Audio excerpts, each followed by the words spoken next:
Assalamualaikum warahmatullahi wabarakatuh. Perkenalkan, nama saya Rista Laria dengan NIM 23100-105.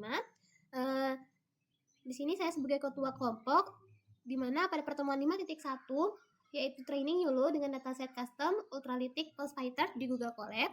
Nah, mungkin untuk yang pertama itu ada NVIDIA SMI. Nah, kode ini itu digunakan untuk mengecek apakah GPU kita tersedia dan aktif di environment Google Colab.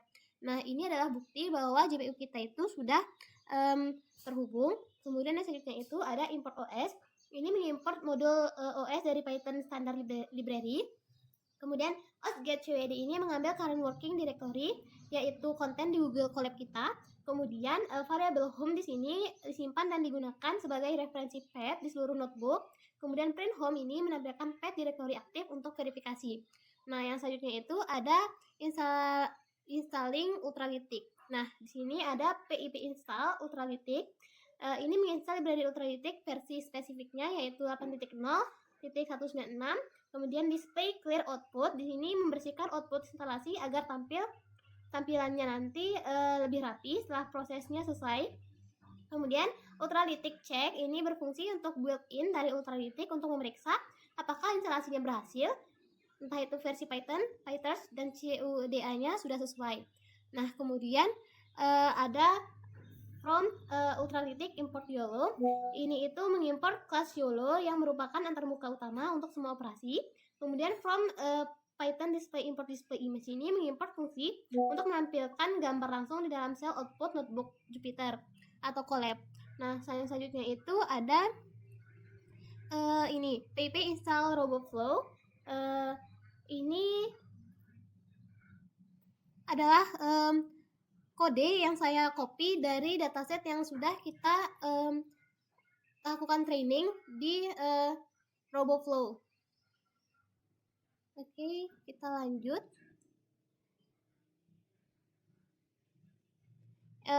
Yang selanjutnya itu ada CD Home, di mana CD Home ini magic command Jupyter untuk berpindah ke directory home sebelum menjalankan training.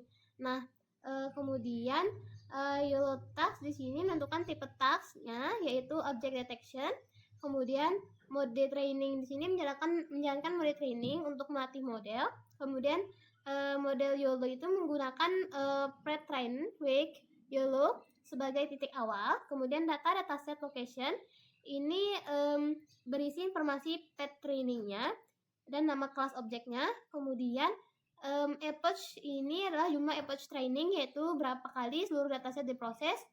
Kemudian nilai 25 ini cukup untuk percobaan awal, dimana ini 25 di sini adalah jumlah trainingnya. Yang selanjutnya itu image 320 itu ukuran gambar input saat training dalam pixel. Yang sebelumnya sudah kita setting 320 untuk ukuran di RoboFlow-nya. Kemudian plot true ini menghasilkan grafik hasil training seperti loss curve, precision, recall, dan map secara otomatis. Kemudian yang selanjutnya ada else home runs detect training. Ini perintah list di sini menampilkan semua file dan folder yang dihasilkan setelah proses training selesai. Kemudian file penting yang dihasilkan adalah wake, base, pt atau model, kemudian grafik training dan lain-lain. Yang selanjutnya itu ada cd home from Python display. Nah, ini itu menampilkan file gambar result png di dalam output shell notebook. Ini berisi grafik perkembangan training meliputi box loss-nya, kemudian bounding box-nya, kemudian loss klasifikasinya, precision-nya, recall-nya, map 50 dan map 50 sampai 95. Nah, grafik ini tuh penting untuk mengevaluasi apakah model sudah konvergen atau masih perlu training lebih lanjut. Oke, untuk yang selanjutnya ada CD Home sama seperti sebelumnya. Ini menampilkan gambar file batch .jpg yang merupakan batch pertama dari dataset validasi beserta hasil prediksi bounding box dari model yang sudah dilatih. Nah, ini membantu secara visual melihat seberapa baik model mendeteksi objek setelah training selesai. Nah, ini contohnya hasil dari gambar yang sudah di training kemudian dites. Kemudian yang selanjutnya itu ada ini Nah, kode ini itu menjalankan evaluasi model pada dataset validasi untuk mengukur performa model secara kuantitatif. Nah, model BEST-PT ini menggunakan model terbaik yang dihasilkan saat training. Nah, ini tuh dipilih berdasarkan map tertinggi pada data validasinya. Nah, output metrik yang dihasilkan itu meliputi ini, mungkin bisa dilihat sendiri. Yang selanjutnya ada ini. Oke, ini itu ada berfungsi untuk menjalankan inferensi untuk mendeteksi objek pada gambar baru. Nah, ini itu mendeteksi dengan skor kepercayaan di bawah 0.4 yang akan diabaikan atau akan difilter. Nah, kemudian search test image di sini adalah folder sumber gambar untuk mendeteksi menggunakan gambar dari folder test dataset. Kemudian save true di sini menyimpan hasil deteksi gambar dengan bounding box ke directory output. Dan selanjutnya itu ada import globe. Dan selanjutnya mungkin bisa dilihat untuk detail kodenya. Ini itu import globe adalah modul untuk mencari file menggunakan wildcard pattern atau JPG. Kemudian oscillator base file di sini membaca semua subfolder di directory detect. Kemudian di start switch itu memfilter hanya folder yang namanya diawali predict, yaitu hasil inferensi. Kemudian make subfolder K ini mencari folder predict terbaru berdasarkan waktu verifikasinya. Kemudian globe T3 mengambil maksimal 3 gambar pertama dari folder untuk ditampilkan. Kemudian for load plus display ini menampilkan setiap gambar dengan lebar 320 pixel langsung di dalam notebooknya. Dan ini hasilnya. Oke. Kemudian selanjutnya itu ada from Ultrality import YOLO. Nah, ini itu memuat model YOLO versi 8 dari file BEST-PT yang telah dilatih. Kemudian model export for ONNX mengkonversi model PyTorch ke format ONNX.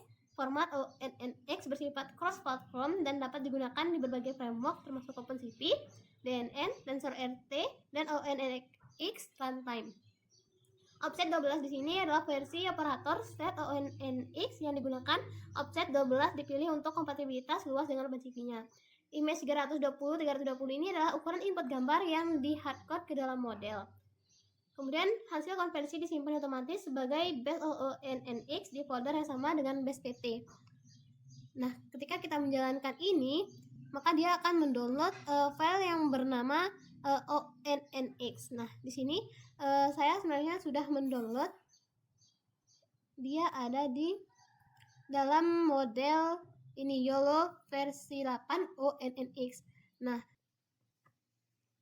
baik, untuk yang selanjutnya kita lanjut ke pertemuan 5.2 di mana tes inferensi YOLO, di mana kita akan mencoba yang dari sebelumnya kita melakukan training, kemudian kita akan tes apakah dia berfungsi atau dijalankan dengan baik. Nah, yang pertama ini ada kita mengimport OpenCV-nya, kemudian mengimport NumPy, kemudian ada import utils, di mana utils ini itu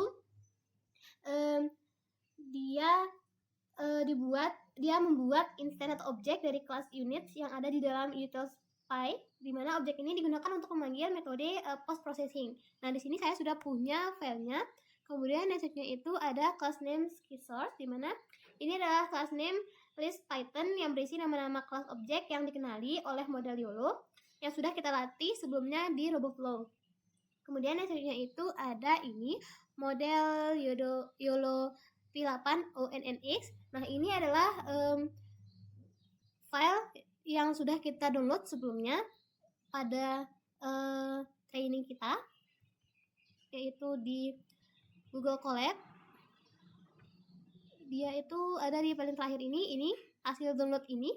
Nah, kemudian kita memasukkannya ke dalam subfolder yaitu model, dan kita masukkan filenya itu ke dalamnya. Nah, dia ini menentukan path ke file model ONNX yang telah diunduh sebelumnya. Kemudian netcp2 DNN read net from ini membuat model ONNX ke dalam OpenCV. Kemudian ini membaca arsitektur dan bobot model dari file ONNX yang dimana mengembalikan objek network yang siap pakai. Nah, kemudian yang selanjutnya itu imgcp2 imread image 3, dia membaca file gambar dari disk ke dalam format NumPy array BGR, kemudian blue green red. dia mengreses 320 mendefinisikan ukuran target gambar untuk input model, kemudian CV2DNN block from image ini mengunci OpenCV untuk mengkonversi gambar biasa menjadi blob binary large object yang siap diproses oleh neural network. Nah, kemudian kita coba. Oke, nah dia itu mendeteksi objek di mana dia mendeteksi seperti yang dilakukan pada training sebelumnya. Oke, selanjutnya ini dia. Oke, untuk yang selanjutnya itu ada kode ini. Nah, pada kode ini itu